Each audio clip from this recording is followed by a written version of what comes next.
what's going on? What's going on? We got another episode of Streets Verified. I got a real special guest. I've known this guy for a very long time. I like to call him one of the forefront of the real independent game of San Francisco. Man. You know what I'm saying? Like I don't really think people would give you that credit, but I seen it. I witnessed Man, it. I stopped looking for credit a long time ago, bro. That's real shit. That's For real real. But I got D.E.O, man. Word. Official Business Studios, Even Odds.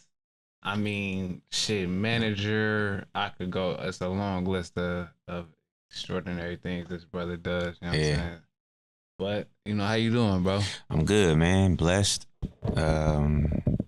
I used to always say I'm tired, but I'm trying to stop saying that because words have power. So I mean, I'm definitely blessed though, for sure. I can see how you could be tired, bro. Like every time I see you working, you know what I'm saying? Like I don't think you ever really take a break since I've known you. I don't believe in extended breaks. I think it's damn near been over like 20 plus years. Yeah, you know what I'm for saying? sure. So for sure. And you work hard, bro. Like you work hard. You've been in the game for a long time. Yeah. So like, how did you get started? Like, let's start there. That's always kind of like a all over the place question because it depends on where I call the beginning. You feel me? Mm-hmm. I want the beginning of the real official business. Like that's okay. Yeah, that's easier because official business was in the beginning was Me and Money Always. And then quickly it expanded into like, all my other groups that I had in 2003, 2002. Right. But official business started like 2001 because that was the first year Me and Money Always did our first song as Even Odds in high school. And I already had the name Official Business. Then Even Odds came after Official Business, which is Me and Money Always. And then around that time, I'm from Geneva Tower, so all my Geneva Tower homies, everybody was rapping. It was like a rap boom. You feel me? Like, right, for sure. Like the big homie Rod G and Howie T, rest in peace. They were like the pioneers of Geneva Tower rap to me. Anybody could correct me if I'm wrong, but they were the pioneers for me.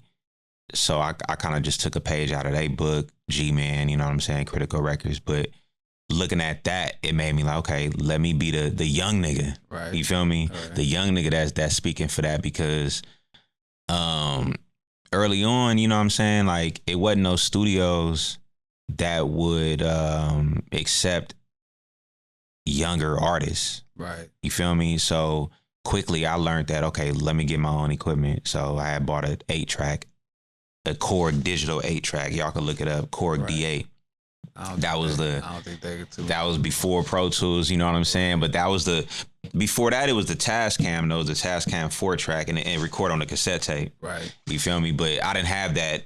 M.A., his pops had that, and he would do his reggae shit on there. Mm-hmm. And we did a little stuff on there, but my first studio was the Korg digital 8-track.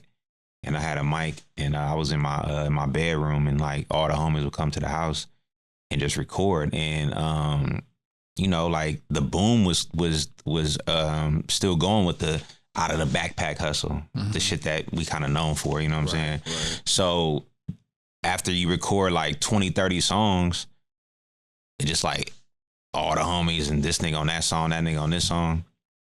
I look up, I'm like, damn, like I got like a couple albums, you feel me? Right. So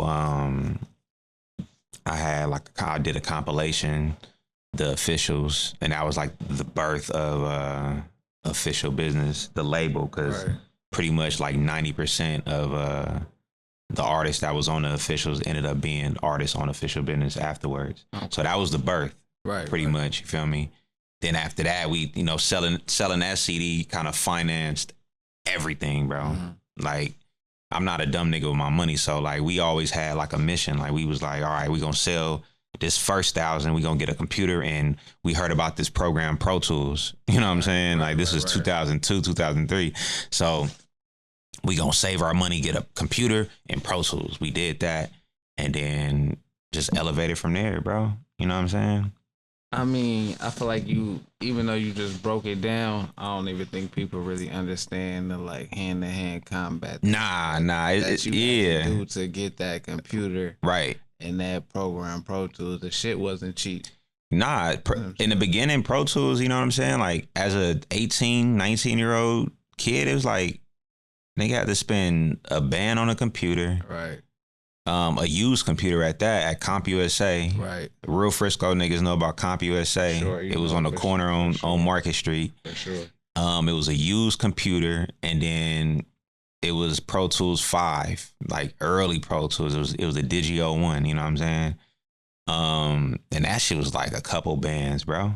You feel me? I was gonna say your Pro Tools cost like the program for sure. You know what I'm saying? So, but if you a hustler, bro, you know, like, okay, you print 1,000 CDs. We kind of calculate in our head, like, at minimum, it's gonna be $5, but we going for the 10. Right. You feel me? Nah, for sure. And sometimes we get dubbed if somebody feeling a little generation, kind of just see what we doing. Like, all right, I'm gonna just support some young niggas. Right. So, me and Money Always, bro, like, we'll fill up a backpack of 100 CDs each, and our goal was like, nigga, we not leaving downtown until this backpack is empty. So, like, when y'all was downtown, like, because I'm pretty sure y'all heard 1,000 no's, like. Yeah, hell yeah. That shit never discouraged y'all? Hell nah. Like, cause that shit, like, I used to, you know, everybody that was downtown. So it wasn't for everybody, bro, because I'm going to get to that question, but, like, it wasn't for everybody. The artists that I had on the label, they didn't want to sell their own CDs. Right. We was selling their CDs. Right. Nah, you know what I'm saying? I would tell niggas, like, if y'all don't get down here and sell y'all CD, I'm not bringing no money back. Right. Like, if here go your 500, you feel me? I'm going to take my 500, but you can get down here and sell your work, my nigga. If you're not trying to sell your own work, I'm not selling your work for you. But it didn't discourage me in MA, bro. Like, for every fucking 5 no, we probably gonna get another 2, 3 yes, and like we going for the yes. The no is just is noise. Right. The no was a noise. Do you listen to hip hop? Like, that was our pitch. Right. The question was the pitch. You feel me? Right. What a question? Because if you hear the question and it's like, wait, I do listen to hip hop. Yeah, I do. What you got? And if they think we out there selling bootlegs and they come see what we got, oh, this y'all. Right. Like, it was back then, bro. It wasn't hella rappers I was either. Say, this was before. It was hella rappers, bro. Exactly. So to see young kids, my nigga, outside, you feel me? And we had our backpacks, we had hella CDs in our hands. They come, they see the CD, they like, this you? And then we just kind of we go from there. You feel me? And it was like y'all had professional, like, everything. Like, had to be, bro. Like, that's what official business was, bro. Y'all had quality CD covers. Y'all graphics was quality. Everything. It wasn't like y'all just put this shit together. Like, nah, it was like, y'all shit was really supposed to be packaged and be up in the stores. You know what I'm saying? It was. We saw Fig. You know what I'm saying? Jay to the Bigger Figure. That was the blueprint. Right. We saw D.E.O. We saw, like, all the San Francisco rappers, bro. I'm trying to fit in there. Like, early on, I'm like, I already knew immediately, like, my shit got to look as good as this. Right. You feel me? Like, back then, shout out to my brother Shemp from Photo Doctors. Like, before I knew who he was, Shemp was the go-to graphic guy, but he was a ghost to me. Right. Before I knew him, he was a ghost. You didn't know who he was. You just saying the nigga name, he been a ghost to me. Exactly. All these years, that's my brother though. So now, and he gonna laugh at this, but he had a rival graphic designer that kind of copied his style. Mm-hmm. And I would like to say I discovered him because we were the first people to use him. Back in the day, his company was called Made Pro. Uh-huh. So we found Made Pro. He was cheaper and he was still dope. Mm-hmm. So we used him and we was on and popping. Like, we looked like Done Deal. We looked like, the other shit. We looked like all this shit. This is pre when Photo Doctors was going crazy with this. Thiz ENT or Thiz Nation didn't exist yet. Right. So that look that Shemp created for Thiz didn't exist yet. Right. Like, our shit was pre that. You feel me? Right. So we had to look like pre-internet. It's pre-internet. Yeah, it was pre-internet. Like, iTunes just came out in 2003. Mm-hmm. And our shit was on iTunes back in the day because we was being distributed by CD Baby. So CD Baby told me about iTunes, honestly. That's how I learned about iTunes. Like, okay, you can get it on this new Apple product. Right. And that was how we, I'm jumping around, but that was how we kind of like gained like an international fan base too, because that internet shit back in 2003, the internet, you know what I'm saying? That's what it was the internet. Yeah. Anything could go on email, bro, and like, and we was running shit off email. We sold shit in Japan eventually. Like I shipped some shit in Japan. So how did you take that from y'all out the backpack to like really opening official business studios? Dope, exactly. So, bro, we ended up it goes to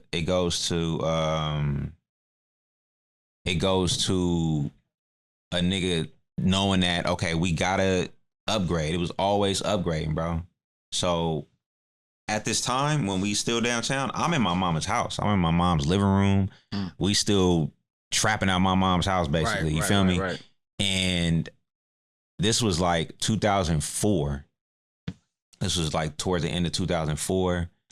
And then I just was like, I'm outgrowing this shit. Like my studio don't need to be in the hood no more. You feel me? Like I got niggas coming in my house. I got niggas like sitting in my house all day. Mom's just kind of getting lightweight, like, all right, man, I'm coming home and there's niggas in my house. And and you know, like as a kid, mom's tripping, but as a fucking adult today, I wouldn't want that shit either. Nah, for sure. So my main goal was like, okay, I need to get it up out my house. And I've been at Secret Studios, which is my only home my entire career in San Francisco. But the way I got there was, you probably don't remember this white rapper named A-Wolf. Shout out to A-Wolf. He was from like Pacifica, but he was a battle rapper. You know what I'm saying? There was a black surgeon. He owned a studio in that building where I am. And I met this girl downtown selling CDs. She invited us to an album listening party for A-Wolf. Right. I came there. That was the first time I was at Secret Studios. And it was Controversial Studios. That was like the big studio in there, which the room I'm in now is It was old Controversial Studios. And I was at this listening party, and I'm a young nigga. I'm like, damn, this building is dope as fuck. Like, what the hell is this?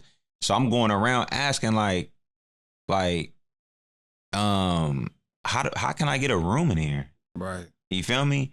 And the girl who invited me, she was like an industry person. Like I damn near forgot her name, but she knew everybody there. So she was like, you got to talk to Doc. That was the black surgeon dude. Like he was like the landlord of a portion of the building. Right. So she introduced me to him, and I'm like, man, I would love a room. I'm doing this. I showed him my CDs. I'm like, look, I'm really da-da-da. And he wasn't tripping. He was like, I mean, I got a open room. I'll show it to you. That shit was small. It was a closet. He was like, man, I'll rent this to you for $350. Me and bro was there. Money always was with me. I'm like, what's up? You trying to go half on this? He was like, hell yeah. Right. It was better than getting an apartment, bro. For sure. You know what I'm saying? Sure. 19, like we got that spot. We got that spot and moved in, and basically it was the genesis of Official Business Studio, bro. You know what I'm saying?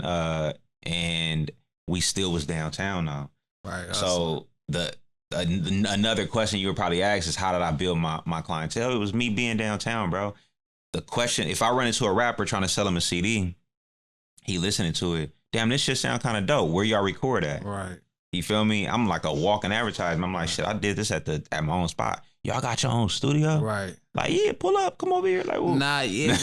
I think that people don't understand that, like, you had a studio when having a studio was so rare. Yeah, I was the first young nigga in San Francisco. Young black man, like, sure. You know what I'm saying? Like, I could say that, bro. I was the first young nigga in San Francisco to have his own studio. Like, sure. And then it was like really a studio. Like, yeah, it wasn't that like, wasn't. Yeah, I mean, I started in my mom's house, but I'm talking about at a facility. Yeah, like, that wasn't at a residence. I was the first young nigga. So it was like you, and it was like a nigga was like you had everybody there, like, you know what I'm saying? Yeah. And shout out to the pioneers though. Shout out to TC and Enhancer. They was the forefathers. Like in Ghazi, he had a studio. He was before me too. Right. Ghazi, TC. I'm talking about for the young. Exactly. That's what I'm speaking for. Yeah, I'm speaking for that. You feel me? Hood. For sure. You know what I'm saying? Young and hood. Yeah, and I'm glad you said that because them studios, other than TC, but them and Ghazi, but them studios wasn't fucking with the young niggas, bro. It wasn't letting niggas. We tried to record at. The number was just exceptionally high. It was too high. It's like, come on. We tried to record at High Street Studios, bro. They didn't want to.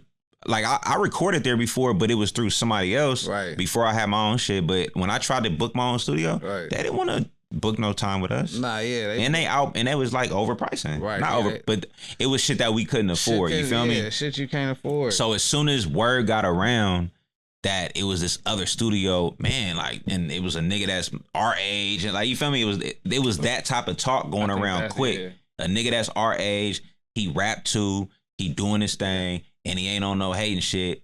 And he got us sounding right. That was the trickle down. You feel me? It was really like how you said too, though. Everybody seen you. Yeah. You feel me? Yeah. Like if you was like, and everybody hung out downtown. Yeah. You know what I'm saying? At one point in their life to where that was the go-to. Yeah. So it was like you had to see D.E.O and MA down there. Yeah. And in the beginning, you might have a weird reaction to these niggas that's always downtown because people didn't get it at first. Right. People didn't understand. It wasn't like I wasn't trying to impress no niggas, bro. Nah, you feel me? Like it was like we trying to build a business at 18, 19 years old. All we knew was nigga getting it out the trunk, but this was our out the trunk. You feel me? Market Street was popping back then. It was popping. It was different. You feel me? And the tourists. Come on, bro. You couldn't get no more. We opened up shop, bro. It was like a mini New York for real. It was time. It's funny you say that because it was a point in time, bro, where we would post up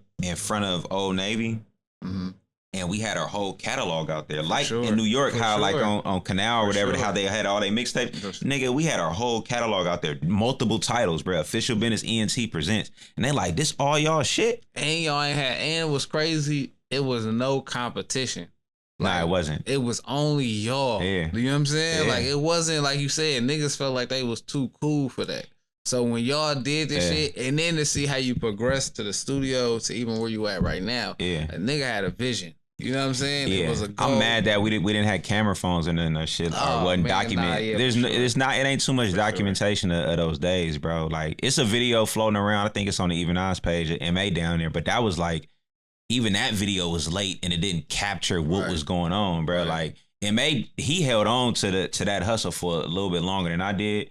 Once the studio was kind of like up and running, and my phone was on hitting. Yeah, I was like, I ain't trying to be down there no more. Like I could sit in here all day. They could sell CD. Yeah. Got the clientele coming to you now. And then MA with the beats once he got his production up and was like his clientele for production before we opened up a second studio. You know, he had a portion of the studio producing this shit.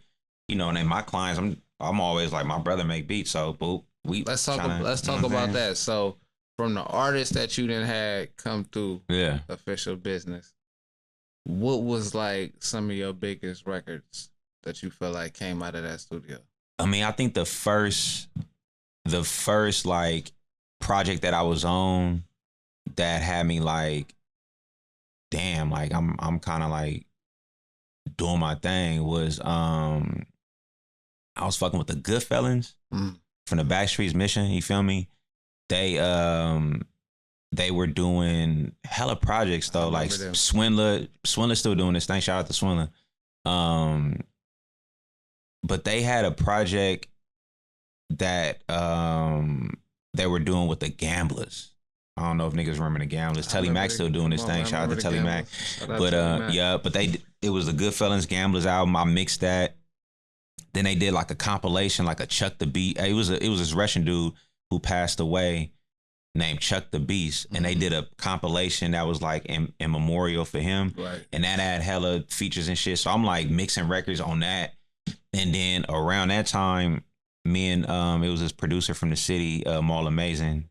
He was from Filmo. I remember Maul Amazing. Yep, he was like the youngest, hottest producer. And he was a DJ on K-Poo who used to always like he was another no hating ass nigga that was he would get us on his show all the time and he would play our records on his show every Sunday. and he was kind of like acting as Big Rich's A&R. Right. Early on, and then it was where Rich got signed to Koch Records, and like all this chatter was going around. And then Maul hit me, was like, bro, like we need to turn this album in to Koch. We got 2 more records we need to do. Mm-hmm. You got time to mix 2 records. I'm like, hell yeah. Right. Like, hell yeah. It was I forget the names of the song. One of them was Laid Down. I think that one had Killer Keith on there, and it was another song too. Recipes to Killer Keith. But I mixed 2 songs on Block Tested Hood Approved. And I felt like, oh shit. Like, right. Like I'm mixing for I'm in that pocket. I'm mixing for an artist that just got signed to, at the time, Koch to us was like a major label, because Jim Jones just got signed and he just put out Ballin'. Right, for sure. So it was a lot of things going on, you feel me? It was a lot of noise coming. It was a lot of noise going on, bro. And then that kind of, I already knew Rich at that time, but we weren't doing frequent anything. He was just like, he knew us as a nigga he went to high school with, and who he did music with. We were, which is Money Always' older brother. So he knew us as Burn, who was Money Always' older brother, the little bros of Burn. You feel me? Right. So, oh yeah, you know Burn. Yeah, that's true. You family. Forgot about that. Yeah, but yeah, so it was Bernard. Like Burn was like our predecessor. He was the producer before us. For sure. You feel me? So it kind of started with him because he did some shit for Mess. He was producing for all the Filmo niggas his age and shit. He did shit for Bailey. He was in a group with Bailey. You feel me? People don't know that. But that's how Rich knew us. And so after I mixed those 2 songs, eventually Rich sat me down and we kind of like talked out some shit that ended up forming our professional relationship and expanding on our relationship. And that's when you started to see the Big Rich, Even Odds, right, all the other Legends of the Fab. Like we started forming that movement, right, with our relationship first. He had 3 Story, I had Official Business, and we kind of like did that marriage.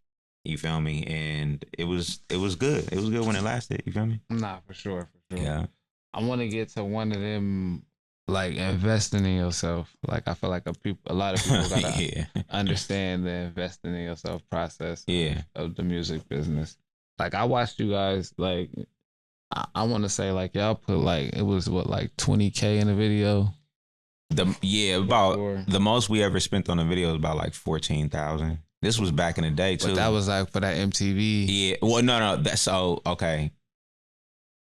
The very, very, very first music video we shot was a song called That Swag, and funny ass title, but at the time it made sense. That Swag. Yeah. And it was shot on film. And Rich just shot That's the Business, and he was going crazy on MTV. Right. Going crazy, right? Right. And mind you, we just formed that relationship, so he gave us the MTV plug. He introduced us to the nigga that put his shit on TV. Right. And it was a city nigga. Right. A lot of people didn't know that. So we like, damn, we need to shoot a video. So we met this film crew. We did we sat down with a concept. We had this record. And mind you, That's the Business was shot on film. Right. HD videos wasn't a thing yet. It wasn't out yet. Right. Like how a nigga could pull out you could shoot a video on an iPhone now or a Galaxy or whatever now. But back then, bro, you had to shoot on film. You had to have a budget. In order to have the industry look, it had to be on film. And bro, film costed a lot of money. Right. You feel me? So our video was 14,000. The film alone, we had to buy 30 minutes of film for a 3.5 minute video. We had to buy 30 minutes of film. That's one reel. Right.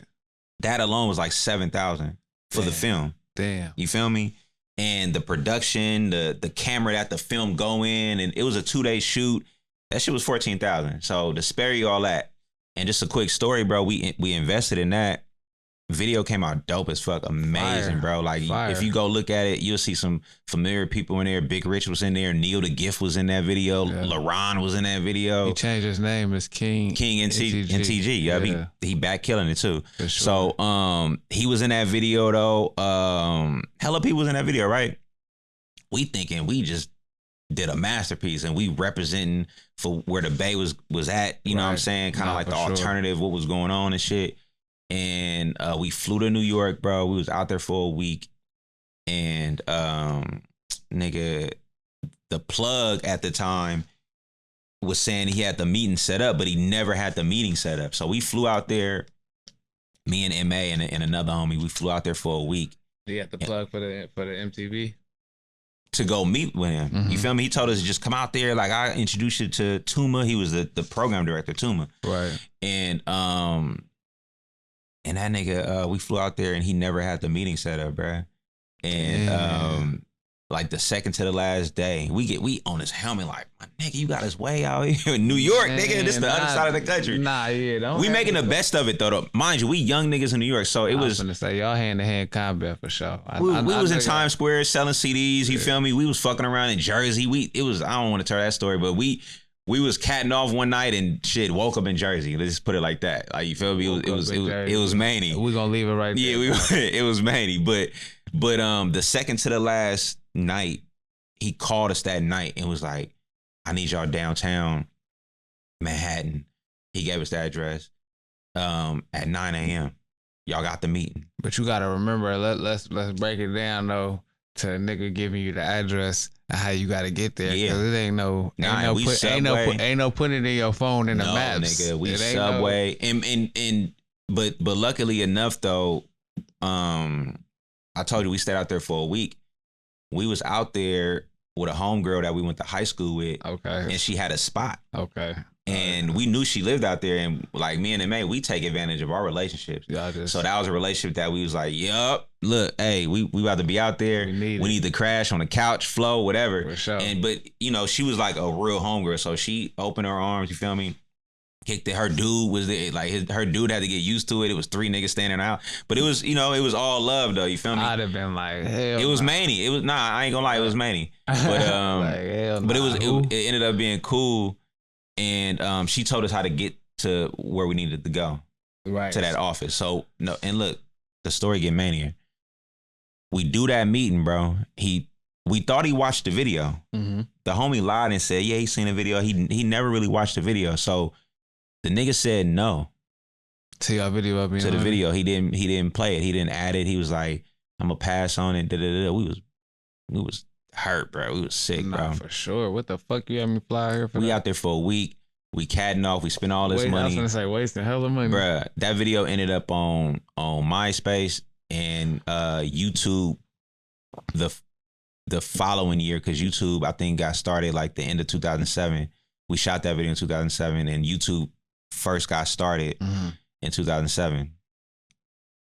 We put it on MySpace. It was doing cool.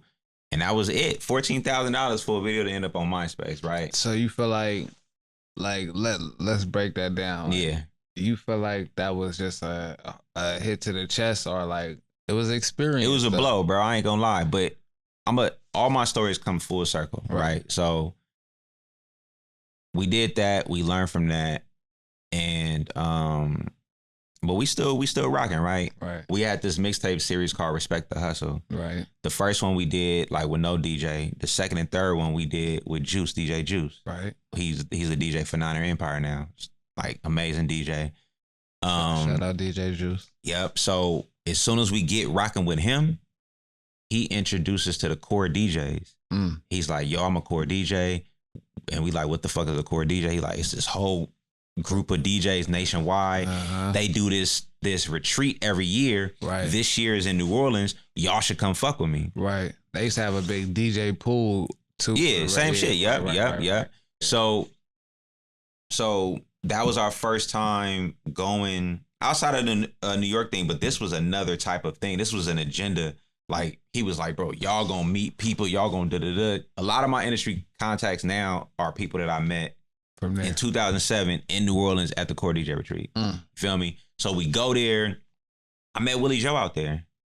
Feel me? He was signed to Jazzy Faye at the time. Right. And I had Willie on here. Yeah, I watched the interview. Yeah. I met Willie Joe and I met Stevie Joe out there too at the same time, bro. Okay. So we was the Bay niggas in New Orleans. Y'all was putting paint where it ain't. Exactly, bro. Sure. And you know that group Rock City? Yeah, I remember them. It was two brothers. One of them is probably one of the best songwriters in the industry now. Yeah, Pen Game crazy. Tehran. Yeah. We met them in the very beginning. We met. It's a picture of me, M.A., Willie Joe, and them. Right. I still got that picture. It's crazy. So we go out there, we kill it out there. Boom. Then we get introduced to Julia from Ozone Magazine out there. Mm-hmm.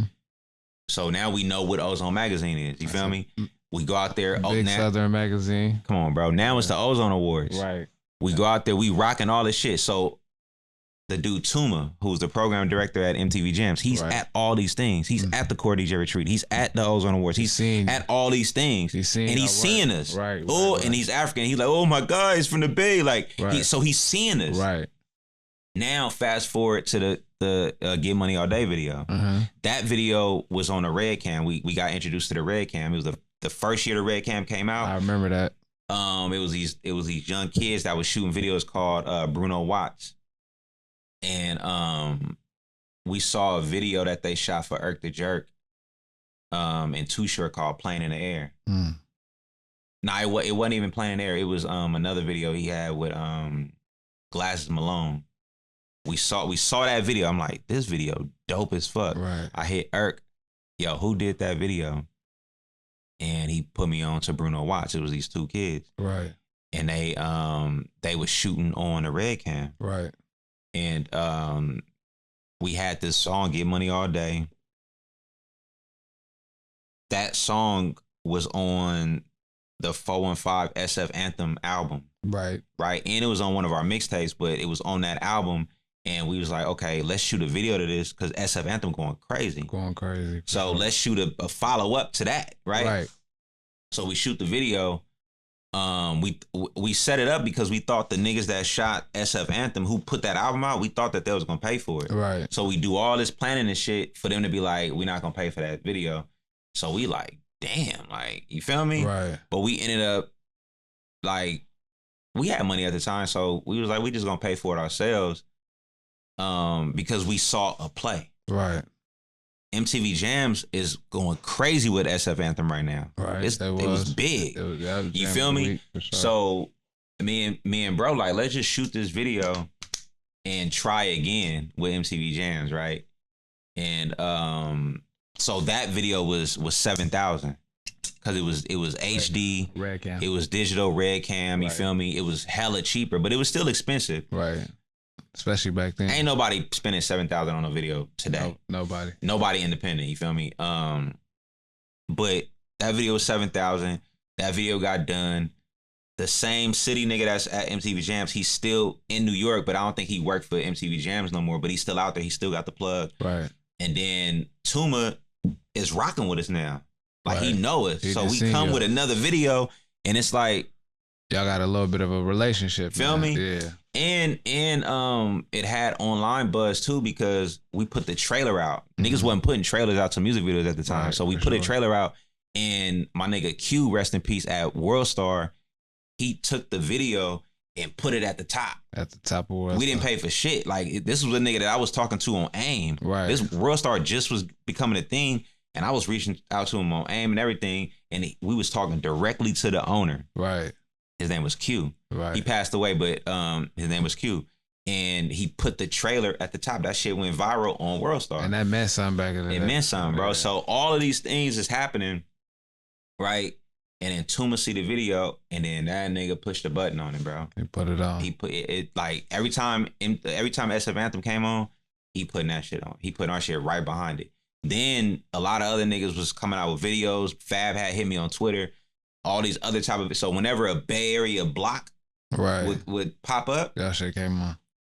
So let me ask you this: the first time you seen your video pop up on MTV, nigga, it was, bruh. What'd you feel like, bruh? I'm at that, bruh. That shit was surreal, remember, bro. you come from hand-to-hand combat, Bro, so it was surreal, my nigga. TV was different. Bro, I just my daughter was my oldest daughter now, she was 3 or 4.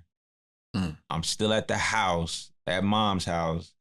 And mind you, when you was on MTV Jams, they'll send you the times where your shit gonna play. So we like, I'm glued to the TV. Locked in, right. Man, I'm texting everybody. Man, it's coming on, and it's like, and the only thing at the time was Twitter. Like Instagram wasn't out yet. It was Twitter.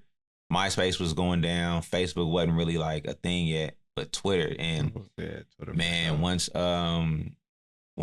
the first one hit, bruh, the first time it aired, it was like, you ain't drop a tear. I'd probably drop a tear, bro. I didn't. I should have. But bro, like I'm the type of person that's like, I feel like we work so hard for that moment. That's what I'm saying. And but my mind is like, okay, what's next?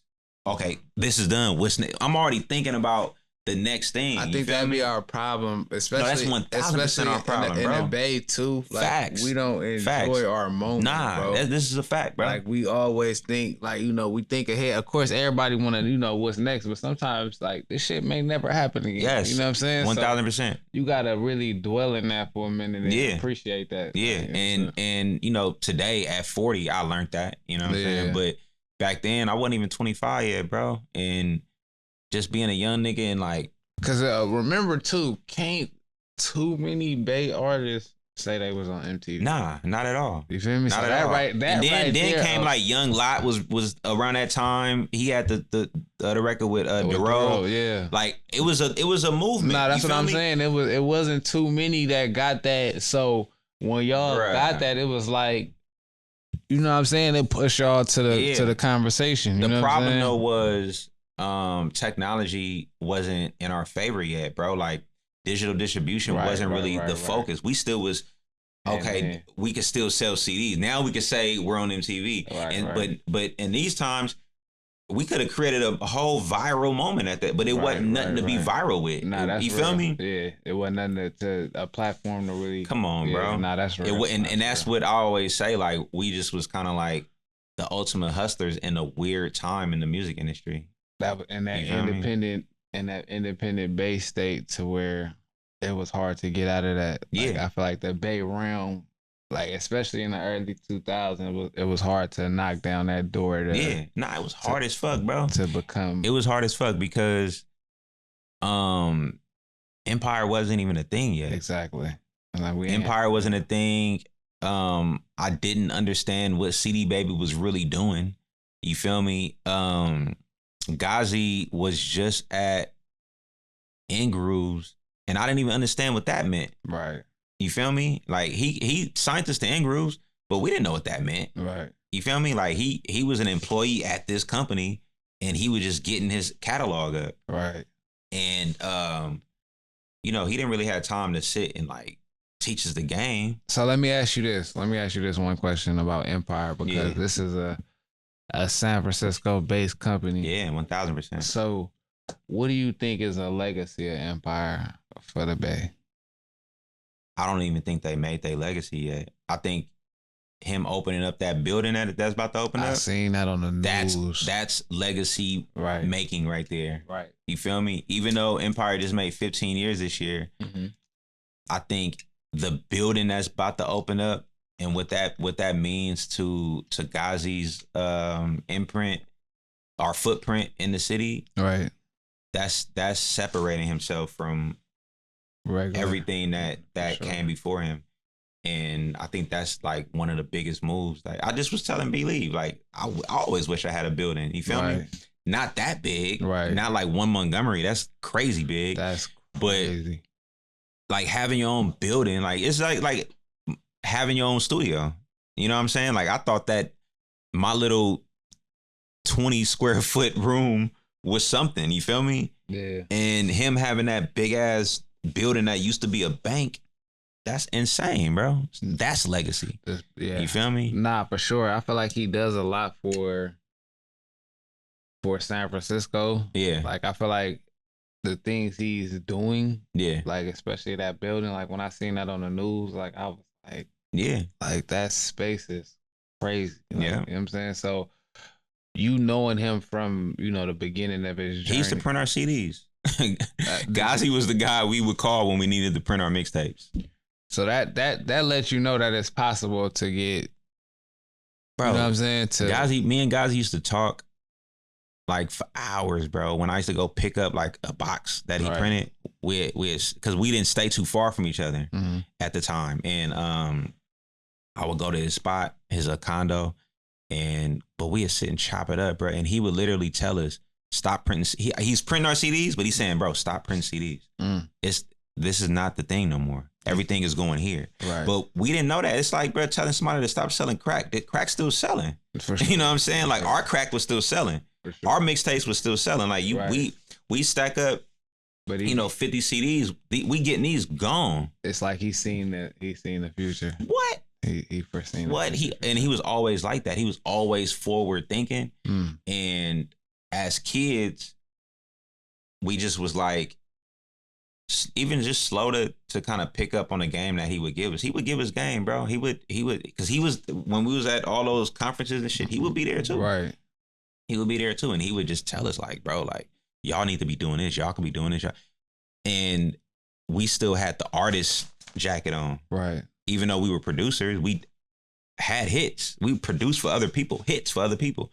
And he would tell us, bro, that's where the money at. That's where y'all business is gonna thrive. And we were slow to pick up on that part. So let me ask you this one question. Why do people feel like it's on Gazi to save Bay Area music or the Bay Area music scene? Because I hear a lot of people say that. I mean, like how isn't he not saving the Bay Area music scene? I'm just, I'm not asking you that. I'm asking that to the, you know what I'm saying? Right. Like he did save it, but he's not the only digital, he's not the only system out here. He's not Empire. Empire is the probably the coveted direction. But if you're good enough to be on Empire, they gonna come get you. Right. You know what I'm saying? Like there's people in the Bay Area that work for Empire that are you're gonna get the attention of.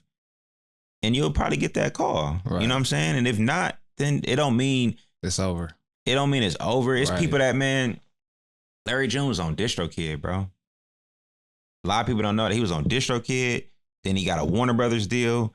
And then he went back to DistroKid. And then he went on Empire. Right. You know what I'm saying? Right. Like Kayla was fucking, I had a situation with Symphonic, but she was on Symphonic for years, bro. Mm-hmm. You feel me? Like, and then we was getting the calls for the labels and all that type of shit. Mm-hmm. And we had our first meeting with Empire thinking it was about to go up. But you know what fucked it up? The pandemic. Bro, we met with Tina. We met with Tina in March. I just turned 35, I think. I was on a cruise. I got the email that Empire wanted to meet. And I set the time up. As soon as I got back, we took the meeting, and literally the next day they shut the world down. Or that day probably. You know what I'm saying? Like it was just crazy. The pandemic fucked up everything. Bro, so that was a confusing ass time during that time. Like but there was no fault to be thrown around. You feel me? Right. And that was what, 2020. But between that time and 2022, she released 2 other huge ass records. Right. You feel me? That she just kept working. Right. You feel me? And then Empire didn't come back to the table. We ended up doing a deal at Asylum, Atlantic. But after that, Empire came. Right. You feel me? You feel like the Bay, the artists in the Bay got to do a little bit more footwork and then say, you know what I mean? I think artists there's enough people in the Bay that you can learn from today. Mm-hmm. You feel me? Like during our backpack CD out the backpack era, it was nobody sitting us down teaching us nothing, bro. Give us a few people you feel like we can learn from. Shit, me.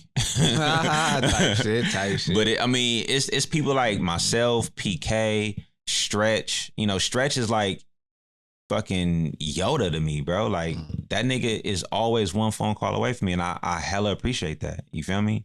Like, but you gotta remember, everybody don't have these luxurious relationships. But if you outside and you shake a few hands, that's true. You feel me? Like, I didn't just land that relationship with Stretch out of nowhere. You feel me? I mean, we kind of came up together a little bit. We was on two different sides of it, but he's always somebody that just was making himself available. Like when our first encounter, we were trying to figure something out, and it never got figured out. But he was like, oh, fuck them niggas. He was always available. Right. You feel me? He was always available. You feel me? Shit. OG's like Selsky. Selsky is like a OG now. Like he's a godfather of San Francisco rap. The fact that San Francisco artists aren't tapping in with him. You know, that's my cousin. I asked that nigga to be on here. He said no. He always want a nigga to build it up first. Nah. He just said no. I'm doing my own podcast. I love you, Sel. That's good. Yeah. I love you, nigga. I'm gonna tell your mama though, nigga, for sure. Right. Other people like shit. Who else? TC. Mm-hmm. Bro, TC is still outside, bro. He's still an active OG. He's the godfather of San Francisco rap, bro. You know, I just say that because, you know, a lot of youngins feel like OGs don't be willing to give up the game. Like, you know, I know you, D. I didn't know you for a long time. You know what I'm saying? You ain't that much older than me, but like you always are willing to give up game, and you know what I'm saying? But it's not a lot of people that be willing to just divulge, you know what I'm saying? That's a fact. But what I will say is, if you go out in the world with that, I don't want to say attitude, but with that way of thinking, then that's the notion you're going to have with people. People like miscalculate the person I am all the fucking time, bro. Right. I mean, for one, like I got the craziest poker face. Like I'm not about to be like fraternizing with hella people I don't know until I get comfortable. But nigga, like it's people like I'm hella approachable. You feel me? D. I am, bro. I am, bro. You got a cold ass look about yourself. Yeah, that's the look though. But it's people that, anybody that know me or have experienced this from me, if you got a DM from me that just say keep going and I don't know you, nigga, reply, nigga, and testify to that. It's niggas that's in the city that I don't know that I'm seeing going crazy. And I'm just like, keep doing your thing. Like I see you. Cause that mean a lot, bro. It does. That shit mean a fucking lot because you right. Young niggas do think that older niggas be hating, and that's not the case, bro. Not all the time, and it ain't the case with me. Like G Val is another person. G Val is like he my business partner with this shit. He the reason why I even started managing. A lot of people don't know that. I've said it before, but a lot of people don't know that he's the person that got me to start managing. And my nigga G. Yeah, okay. Facts. Like he's the sole person that got me to start managing. That made me start thinking about management. And he was my first artist that I managed. But he's another person, game field, that people don't reach out to. Right. You feel me? Like it's niggas out there, bro. It's niggas out there. To come on here too. He gonna come because he talk shit. You know what I'm saying? He gonna come. But yeah, bro. Like. I know we skipped around with the story and everything, but that's the thing. Like these younger artists, they gotta. First of all, these young niggas are antisocial, bro. Right. They fucking hermit crabs. They don't know how to. These are pandemic babies, bro. Like they don't know how to socialize. Nah, D, bro. I say that because you know, I was an artist. You know what I'm saying? So. At one point, I was antisocial too, and that was always my biggest problem. You know what I'm saying? So I didn't know how to go in the room and just automatically be like, "Hey, yo, what's up? I do such and such." But I always commended niggas that did. Yeah, you know what I'm saying? Because it's like, damn, you definitely need to just go and insert yourself sometimes in the conversation. Or I promise you, the art of making yourself feel seen or making yourself seen in a room, right, is a lost art. You have to be seen in that room. For sure. Even if you just shake a nigga hand and walk away. Yo, what's up, bro? I'm Spark, King Fly. I call you Sparks. Niggas don't even know. that's past life. Yeah, my bad.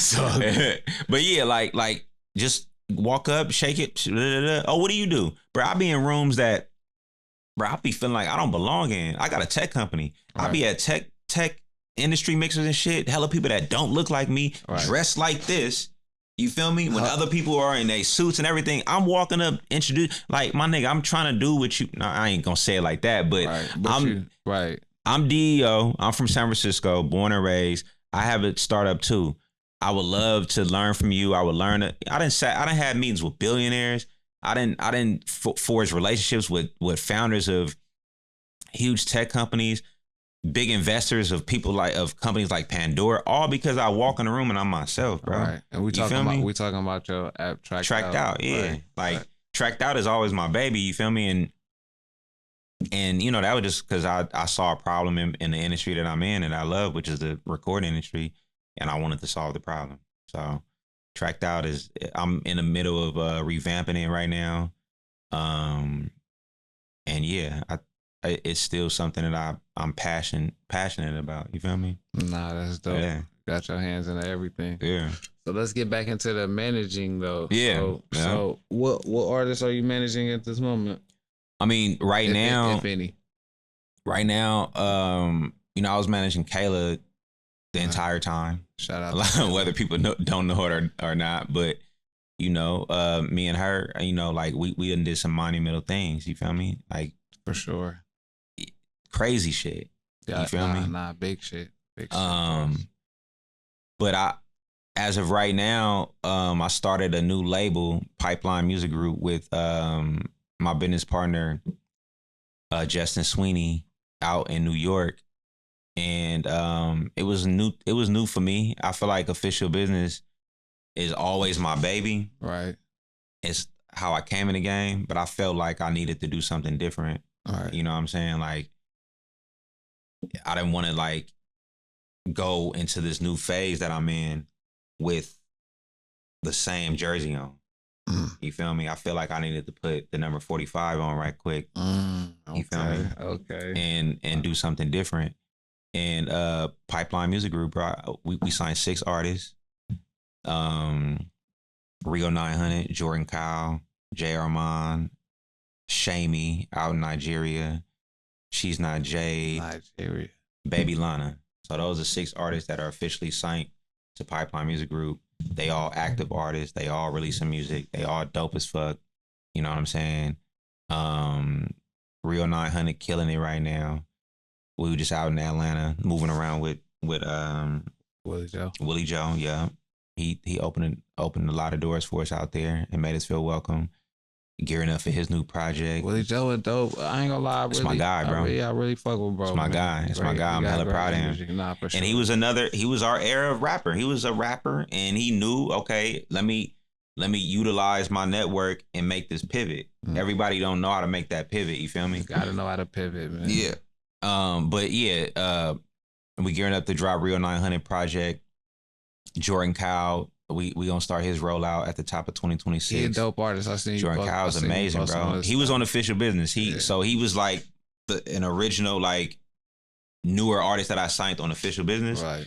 When I formed a partnership with Pipeline, I pretty much brought my passionate projects over. Nah, for sure. Which was Jordan Kyle and J. Armand. And then I just started fresh on Pipeline. He a dope artist for sure. And Justin Sweeney, bro, he's a black attorney. You know what I'm saying? He come from a powerful entertainment attorney father.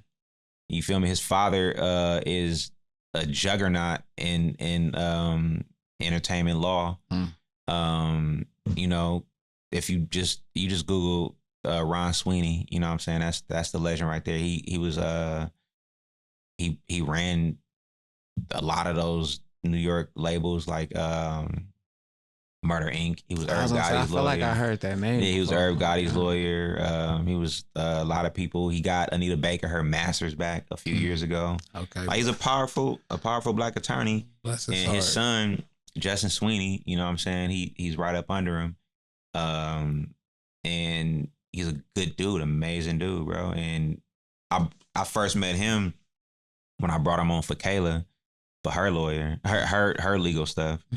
And we just worked hella well together. Right. Like, you know, that was the team. It was like him being legal and me on a day-to-day. And that relationship just formed. We built a huge respect for each other. Right. You know, because he didn't know me from a can of paint. You feel me? Like he was introduced to me through a mutual, and he took a chance. He took a chance on a nigga at the time he never met in person. The business was always straight, and me and Kayla and Rich and 1015 at the time, we flew out to New York when she first got signed to Asylum, and then that was when I first met him in person. Mm. And then we just hit it off then, and that relationship just kept building and building and building, and we ended up starting Pipeline together.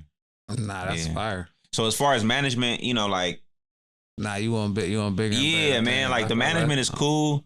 The management is cool, but I don't want to be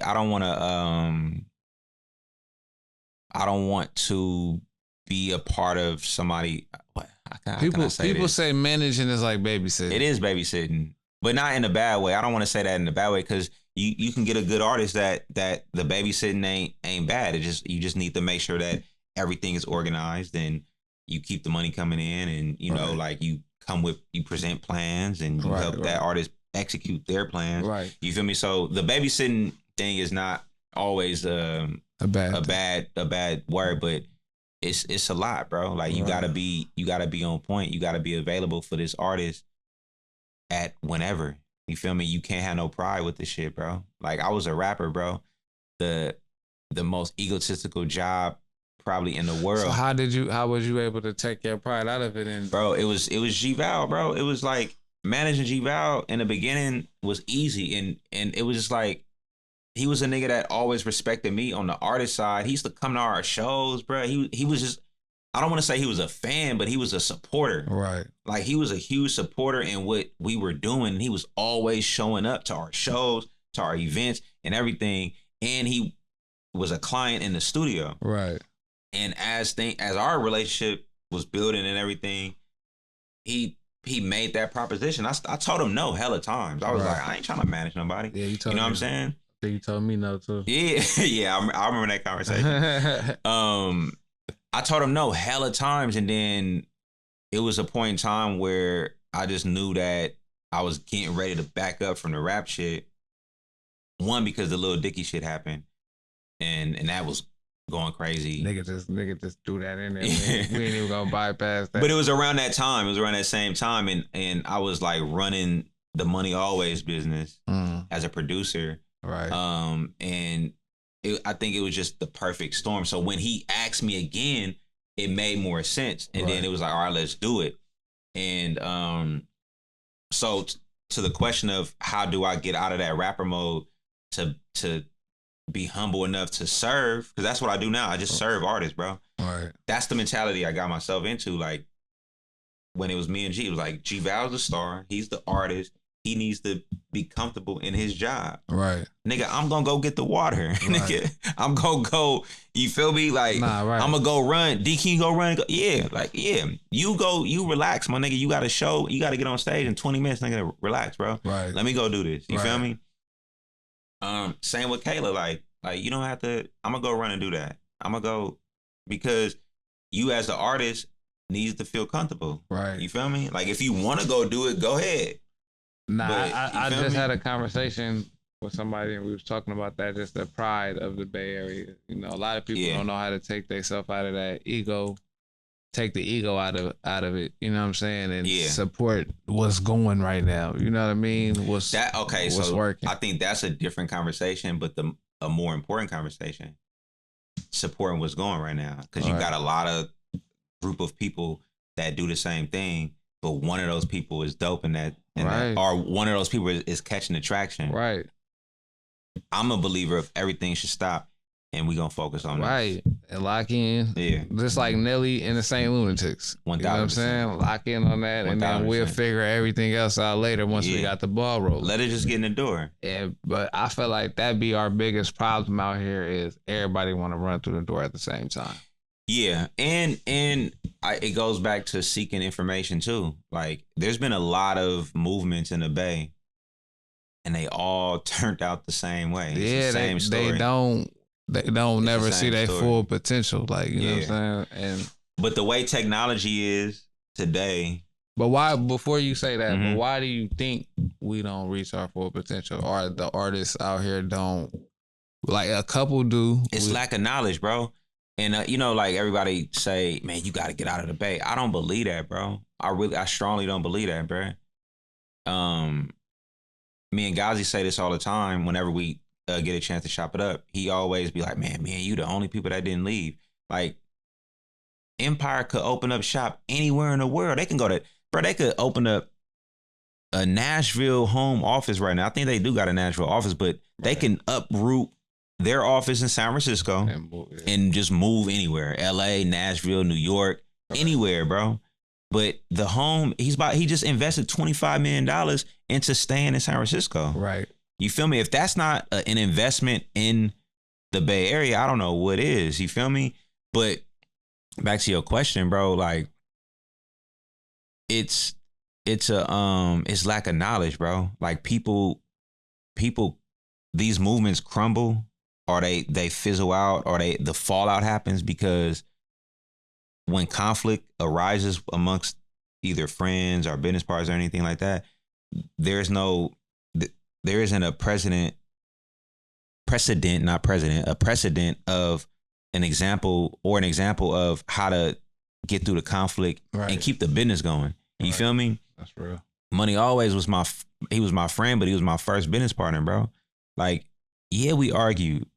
Yeah, I wasn't feeling this nigga one day, maybe. Right. You feel me? But nigga, you gotta compromise. And in any relationship, compromising is always a thing, bro. We compromised in the music we made together. We compromised in the business moves we gonna make and where we gonna spend our money at. Right. On everything, there was a compromise, bro. It's two brains. Right. You feel me? And if you go back and look at the product that we put out, the product was A1 because we both had amazing ass ideas, but it had to be a compromise somewhere. Right.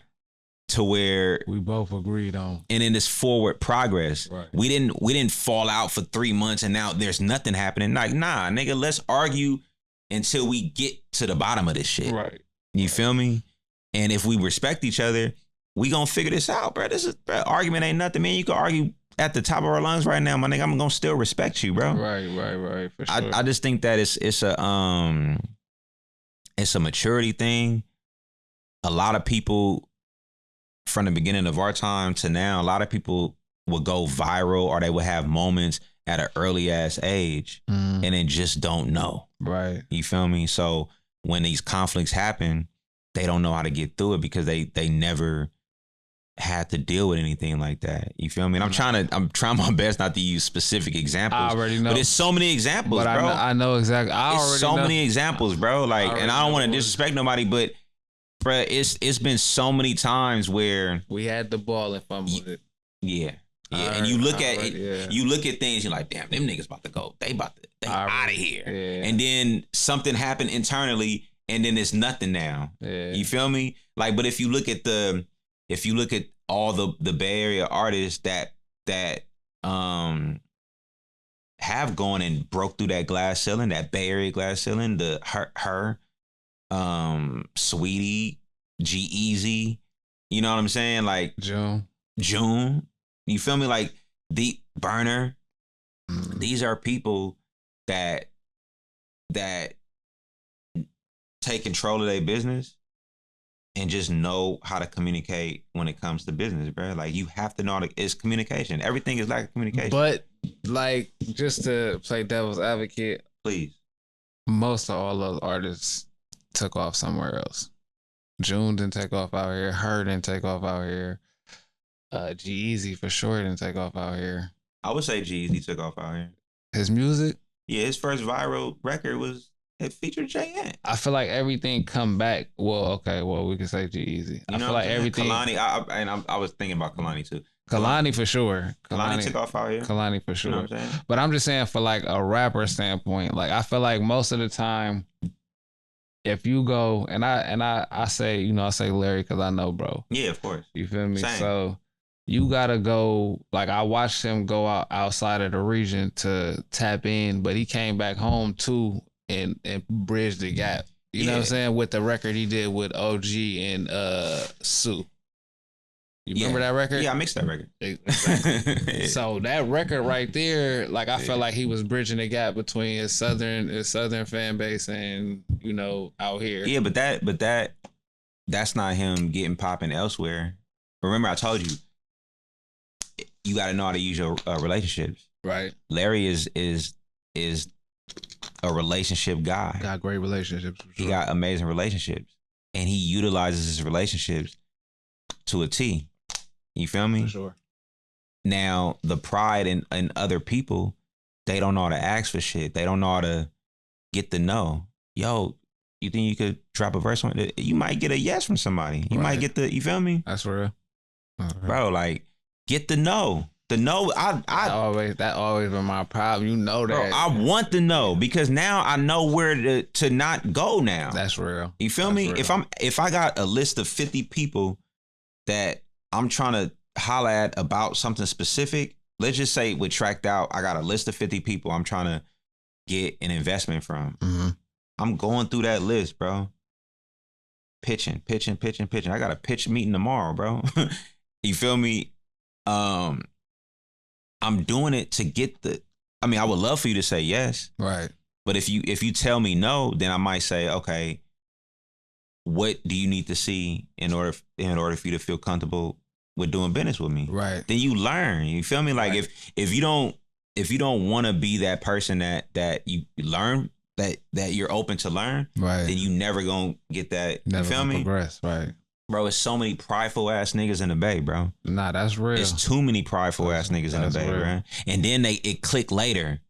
I could always tell when a nigga like, oh, he get it now. That's because me, now he doing like different shit. That's like, me, D. Like, that he talk about me right now, yo. Like, not specifically, but that was a shot at me for sure. Like, but me and you done had hella conversations about, sure. Bro. I remember me and you sat, bro, and I was telling you. It was early with the content shit, or it was like right in the beginning of the content shit. And I'm telling you about doing content, and it was literally like I could see you just not feeling it, bro. Nah. And now you literally a content creator, bro. Nah, yeah, I remember you saying that shit. I was like, you just gotta, and I'm like, damn, but like I'm doing content, like, but now I definitely get it. It was something that clicked to me, like, yeah. And I was me having a conversation with Seeley, like he was just like, you know. This shit is a new form of TV, bro. Like you could be sitting here, you people on their phone more than they watch TV. You know what I'm saying? So you could be sitting here and nobody's really paying attention to a music video as much as you think these days. Nah. You know what I'm saying? Like once you somebody, they may look at it, they may watch it. But as of right now, like you gonna get better off doing a 1 minute one take. Yeah. You know what I'm saying? Or you put the whole music video on Instagram, but clip it out though. Yeah, we did that twice. I did that with Lana, baby Lana, with her record Pimp Story that went viral. With Philly B, that shit went viral. Sure. I did it with my other artist, She's Not Jade. We put her whole music video on Instagram, bro. It's crazy. I would never have done that 10 years ago. Right, because you would think that you wasting your money. Yeah, you know what I'm saying? Like I just waste this, but. You gotta appeal to who you appeal to, like you know what I'm saying, and you not really gonna get the one thing about the attention span is you really only got a week with that content anyway. I hate it, bro. Once you post that video, that first week, like you can't break it up. You know what I'm saying? Like it's not too much you could do with it after a week. Really 3 days. But the game is out there though on what you should be doing on the content side. Like you feel me? Like we have a master marketing genius in the Bay, from the Bay, in La Russell. Like, you know what I'm saying? That kid is crazy. I ain't gonna lie, bro. You know, his demonstration, and you gotta look at people for the demonstration, bro. He definitely, you feel me? For sure. Look at the demonstration. Danny Ali, another artist that I'm gonna be working with soon too. Like his content is going crazy. Like he does crazy ass content. It's people out there that's giving the game. And they don't have to be talking to you. Just watch. You gotta pay attention. Pay attention. I ain't gonna lie, and I said that because like even the streamers, like if you pay attention to these streamers right now, as much as these kids are sitting on the computer for 8 hours. You know what I'm saying? They're sitting and they're clipping everything. Yeah. So once they clip everything, the clipping game is crazy. It's going. It's crazy. You know what I'm saying? So now they got multiple weeks of content for them sitting on that computer for that 8 hours. You know what I'm saying? So once I started figuring that out, like that clip game, and I'm like, okay, I see what it is. It's more that you got to catch somebody in 30 really that first 15 seconds, you know what I'm saying, of the clip. Yeah. And then you know you good from there. But yeah, bro. As rappers or artists, you got to do more as a rapper though. I feel like the work ethic you gotta have to be an artist these days, like really, no, it's a lot to catch the attention. It's a lot, bro. You gotta really be willing to like divulge, and you gotta have a bag, bro. Like I was just going to say you that. ain't got no bag, bro. It ain't even worth. You gotta be willing to spend the money. Yeah, you can't. But look, here's the thing, bro. One, everybody got a camera crew in their pocket, for sure, right? And you probably don't want to shoot shit off your phone, which is fine, okay. But if you got $1,000 that you would probably, if you're gonna shoot like 2 or 3 videos, that's $1,000 right there. But you only get 2 or 3 videos, right? Take $1,000, take it to that same person you would shoot those videos with, and say, how many small short form clips can I get for $1,000? Right. You feel me? You could probably get maybe 30 pieces out of that, 20, 30 pieces. The hook, the verse. You know, like I don't know if LaRussell was the first person to say this. I know he said it before, but I don't know if he was the first person to say this. But every song should have 7 pieces of content. Nah, for sure. I heard him say that. You know what I'm saying? And the crazy thing about it, the breakdown of music and those forms of content is 8 bars. You know what I'm saying? Yeah. Like I'm watching people like that Crash Out song. You heard that Crash Out? I don't think so. Bro, it's a record went so crazy with he had Friday and Meek Mill on a remix though, but I watched him build this record up on TikTok. Like I watched this kid. I don't think I heard that. It's like I don't even. His name is like Lentz or something like that. But I watched him like do the one take video. You feel me? One verse, a little bit of the hook. I mean, a little bit of the verse and a little bit of the hook. Yeah. Did this shit for like 3 weeks, bro. Give Friday's attention. I know he had a label, like it's what I'm saying. Like a lot of that should be manufactured, but it still works though. It works though, because I'm like if I see it 2-3 times and now I'm like, hold on, let me listen to this. Like, well, that's the psychology of advertising. No, but that's what I'm saying. So it's like, but the quality of the video was crazy. You know what I'm saying? The concept was crazy, and then it's like he kept like it just kept popping up on my feed. Yeah, it's like I'm talking about over, and I wasn't following this kid. Like you know what I'm saying? Like it just. What's his name? It's let me. I'm gonna play it. We could block it out. But this bro, I ain't gonna lie. It was. I'm pretty sure you heard it.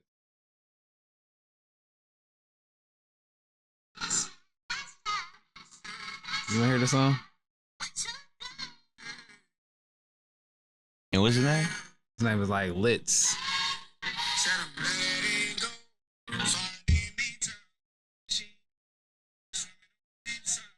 I never heard this. Bro. That's crazy. His TikTok game is so ridiculous. That's crazy. Bro. I never heard that. To where he got Meek and Friday. It sound like some Friday shit too. Like, yeah, Friday killed him. I fuck with Friday. The remix. Like, so when he did that, bro, I was just like, I see if you really focus, and we get on one record and we just drop it, put a little clip out on the ground. See, I don't believe that. And let it go. I'm just saying, most artists, that's what most artists do. And I'm glad you say that, because that's dumb as fuck, bro. Let it die, bro. I come from the era, bro. That song, that swag, back in 2007 when we dropped that, we promoted that song for a year. Right now. Get Money All Day, we promoted that for 2 years. For sure. Like, we pushing records, bro. We OG pushing records. You feel me? If you're not OG pushing a record, then it mean you don't really believe in that song. Nah, right. You feel me? And that's what I feel like people don't do out here. They don't believe in nobody in the Bay pushing records, bro. Right. Like, if you're not going to the clubs with a thumb drive and walking up to Shellheart, walking up to Black Mark. I'm thinking of the younger ones though. Peso. But man, Bug. If you're not hitting Bug, and you need to hit Bug and be like, bro, like you got the after hours joint. I got a record that'll go crazy in the after hours. How much you need to spend this for 4 weeks? Right. Like spend the money. Nah. That's what Dame was just saying. Like, people don't do that no more. They don't even buy the DJ. Oh, yeah, I did. I saw that clip, too. But, bro, that was the thing. As soon as you walk in the club, My Emotion over there, let me go. I know My Emotion, he drink Patron. Let me get him a Patron margarita. Boop. That's one person I could say, too. My Emotion, because he didn't play my record in the club. Yeah. My Emotion, if you buy him a drink or something, or, you know what I'm saying? Yeah. He gonna fuck with you. Nah, bro. But that's the relationships. it's bruh, but now today it's these niggas. The mentality is so entitled. Why you think that though? Why you think we like that out here? I think because other people's success, not other people's cultures and other people's like. I feel like the blanket culture of urban culture now is like rooted in damn near Atlanta. Like I feel like everywhere is trying to be like Atlanta. You feel me? I can see that. With which is fine or whatever, I guess. But the Bay wasn't always like that. The Bay, you would dance in a club at the Bay, and I mean in a Bay club. You feel me? Right. Now it's like Atlanta. It's all tables. It's all standing around, standing on couches. Niggas didn't do that. You know what I'm saying? Like our shit was high energy. You dancing, you on buns, you feel me? Like buns. You feel me? Like, but in the A, they always had the section, the bottle section culture, the money culture. Yeah, the money culture. You feel me? All right. But then now it's like out here, it's the pride, bro. You don't want to walk up to a DJ and just to see if you can get your record played. And I think that's a problem. Back in the day, bro, we would walk in there, see who did. Sense of entitlement, bro. It's the entitlement, bro. We expect that they supposed to already be fucking with us because we know. Yeah. We grew up with. Everybody's a real nigga. Everybody's a like, nah, nigga. You trying to you got to think of yourself as a new rapper or even a rapper period. You got to think of yourself as a startup, as a business, as a new business, and there's a set of things you have to do to promote that business. You feel me? Back in the day, if you open up a restaurant, you got to put something in the newspaper. You got to print out the pamphlets to put on the doors, and you got to maybe run a 30-second spot on the radio. That's like a restaurant owner not wanting to do that shit. Right. How the fuck you expect to bring people into your doors? Real shit. You feel me? Nah, that's real. Like once you open up shop as a rapper, you got to do the things that's going to get people's attention. If the music is good, people going to stay. They going to come and they going to stay. You feel me? Nah, Caleb, for example, like she was a kid during the early days of YouTube, but she would put these records out. She would make she said in an interview, she made records for girls like her, bruh. There was no voice for young 15-year-old project girls, bruh. Mm-hmm. So when that shit happened, it hit. Nah, she hit. You feel me? So now she got the eyes. You feel me? Now she got the eye. So now let me just continue to put the music out. And that's what we ended up doing. Like she never put a project out. You know, we formed our partnership. She do K Nasty. On K Nasty, I Make His Pockets Hurt on there. Well, I had a lot of shit on there. Make His Pockets Hurt. Fucking Back on That Shit. That Bitch. Like all these records that went viral. Right. You feel me? Because now you got a body of work. Now you got a whole menu of shit. You feel me? Right. It might be a Lil Kayla fan that's like, damn, I love One More Chance. But then you never knew about these other records. And then she put an album out. Let me look at the whole menu now. Right, you know what I'm saying? Nah, real shit. And then she would do everything. She would do the videos. She would do the content. She used to be in her kitchen freestyling. That was like her thing. Like, she still be going live and shit. The live shit. But I'm talking about the showing that you were. That's another. I'm going to get to this. Rappers need to do rapper shit. People don't think it's cool. I mean, man, fuck all that. You know, motherfuckers be like, I'm not a rapper. I hate that. Then I seen Bulu say like, niggas be like, I don't be doing, get to the internet and be like, I don't do internet shit. Yeah, so like you doing this on the internet. Yeah. You saying I'm not a rapper on a rap song. Like, nigga, you sound dumb as fuck. Yeah, like I don't. Why do you think? Like, if you're not a rapper, I'm not playing your music. Then you're not even a rapper. That's real shit. Everybody want to be a trapper, but niggas ain't really trapping. Man, saying they rappers, saying they not rappers, but they rapping. Like the shit is just confusing these days, bro. That's why I listen to R&B. Listen to niggas. I listen to R&B too. I got a whole playlist. Niggas tell me what's really going on. Man. Yeah, you know what I'm saying? Yeah, bro. Like, look, if you gonna be an artist, you have to be an artist. There's a set of things that you should be doing on a daily basis. It's like getting up and go to work, bro. What's them things? One, you gotta rap every day. You gotta work on your craft. You should be in the studio 2 or 3 times a week. You feel me? Hopefully my studio. You know what I'm saying? You should be linking up with producers. You should be trying to craft the sound every day. You should be forming content every day. Everything is content, bro. Everything is content. cleaning up your room. Film yourself cleaning up your room, speed that shit up ×2, and put your song behind it.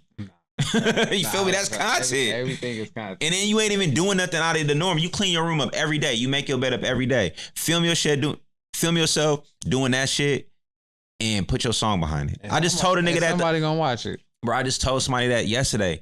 Cause he's like more of an eclectic artist on the rap side. And I'm telling him like, bro, this is what we gonna do. We just going over an idea. And he just was like, man, that content. I said, bro, you don't have to make content like this shit. Right. Like, and he do Muay Thai. He do Muay Thai. Dope as fuck too. He kick niggas. I'm like, bro. What kind of music you do? It's like, his name Hyphy Zen. And his name is Hyphy Zen. And he also go by Patrick Downey Jr. So it's like a, Patrick Downey Jr. Wow, his real name Patrick. Yeah, it's hard. He does like, man, it's like Bay Area. If Travis Scott was from the Bay. All right, Patrick Downey Jr. I'm about to check you out, my boy. It's heavy, bro. He just make real heavy music, but he does Muay Thai. Is my point. I'm like, nigga, take all your video. He got videos of himself of fights that he does. I'm like, bro, clip that shit up and put your song behind it. And now and this is game. There's a page for everything. There's Muay Thai pages. Right. You could pay to get on all these type of pages. For sure. That's called seeding, social seeding. You feel me? You reach out to a Muay Thai page, Muay Thai worldwide or whatever the fuck. I don't know if that's a real page, but a page like that maybe got 250,000 followers. Right. Yo, how much you want to post this? Like, I made this clip. You don't even got to say this is me fighting. I got this clip. Right. Look at this kick that he did. Keep the song behind there though. Oh, yo, I only charge $200. $200, boop. Now your video with your song on there is on this page with 250,000 followers with your song behind there. Now you can promote that. Right. Now you can share that. Now you feel me? Niggas, and then read the comments. Man, that song dope. Like, who is that? Now you replying. Oh, that's me. Damn, that's me. This is crazy. Like now you can kind of play that game. Like, you feel me? Perception is everything. Come on, bro. Stop trying to, I mean, not a knock on Thizzler, but when you think of Bay Area blogs or something like that, you only think of Thizzler. Right. You feel me? And sometimes people get mad at this. Like, anybody can get on Thizzler. You pay them, you on there. Right. So it's nothing to get mad at. Right. You walk in Gucci, you see some Gucci shoes, you ask the price. If you got it, you can own them. Right. You feel me? Same shit. But there's other pages though. Right. Not for sure. You might not be ready for Thizzler. Right. Nah, that's real shit. You feel me?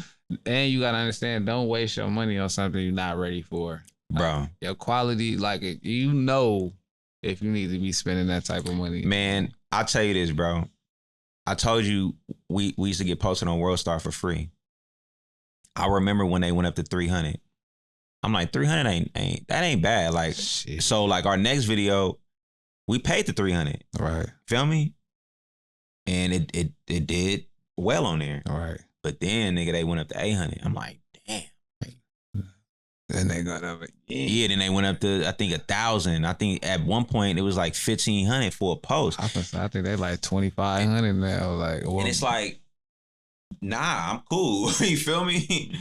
Like, I'm cool. And then YouTube started doing Google ads and shit. You learn that game. Mm-hmm. And it's like, all right, then, instead of spending $300 on trying to get posted over here, put that $300 on Google ads and see what it do. Right. Or put it behind Instagram ads, see what it, TikTok ads, see what it do. Right. You feel me? You spend the money anyway. Nah, for real. So if you got any game to give a young nigga that's finna jump head first in the streets, it's a question I ask every guest.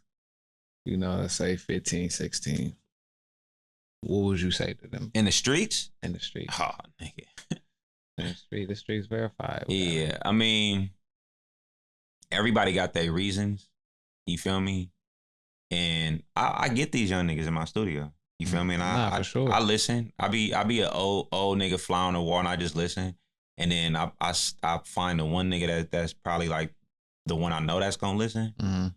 I just get him by himself and like, bro, like, y'all need to switch up y'all conversations, bro. Like, right. The more y'all talk about this or the more y'all talk about how y'all don't like them niggas over there, like, that's gonna be y'all life. Right. You feel me? Like, I get it. Like, I told you where I'm from. When you from somewhere, the stigma is you gotta beef with the niggas we've been beefing with for 20 years. But it's like, why? Nah, for sure. You feel me?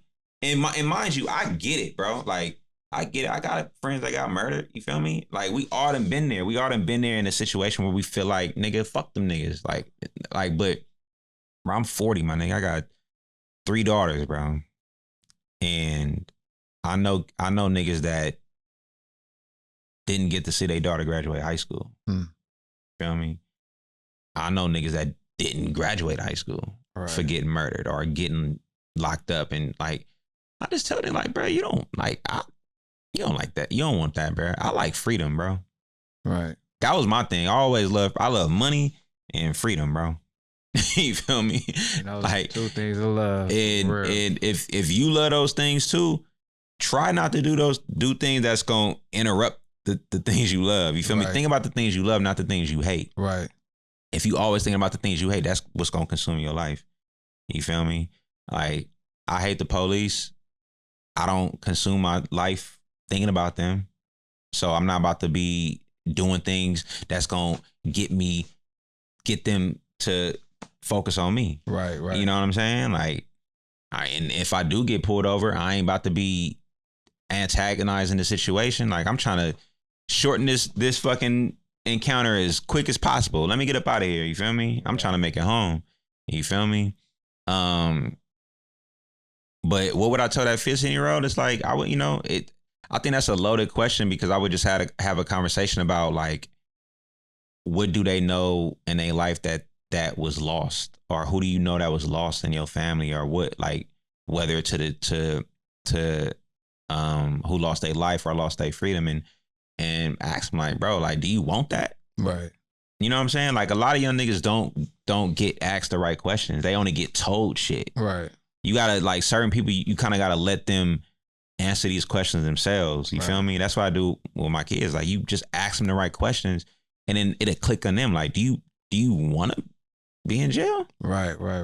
Do you want the feds on you? Like, stop showing. It was this nigga, bro, dope as fuck. Nigga showing bitch shop in his video.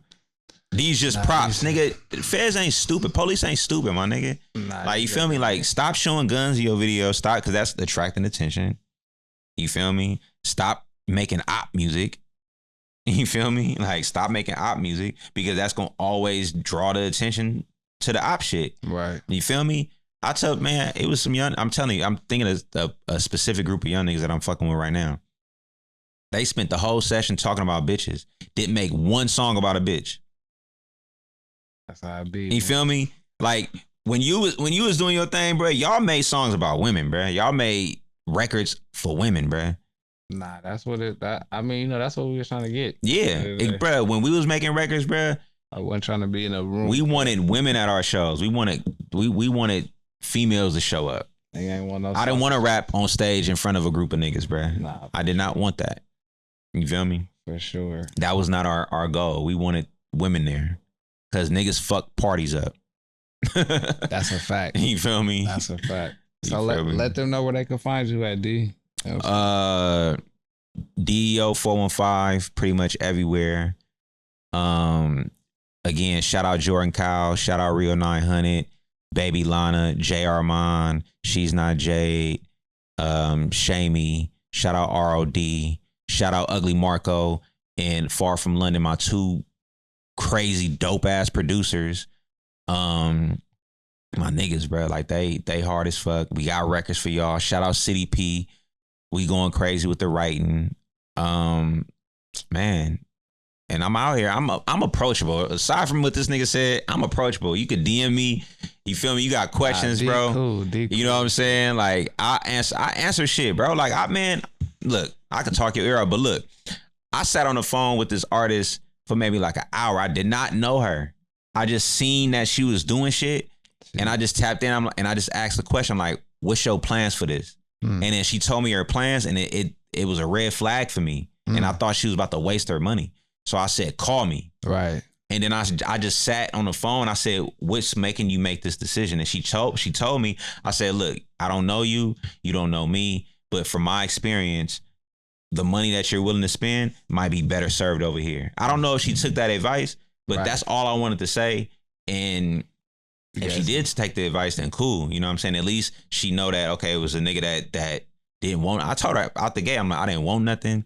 You don't owe me nothing. This is some free advice. Don't spend that money here yet. You probably would do it here eventually, but I think it's too early. Spend it over here and work on that. Right. Straight up, bro. That was some good game. Yeah, like I do that shit all the time, bro. Nah, D, you approach her. I was just talking shit. Nah.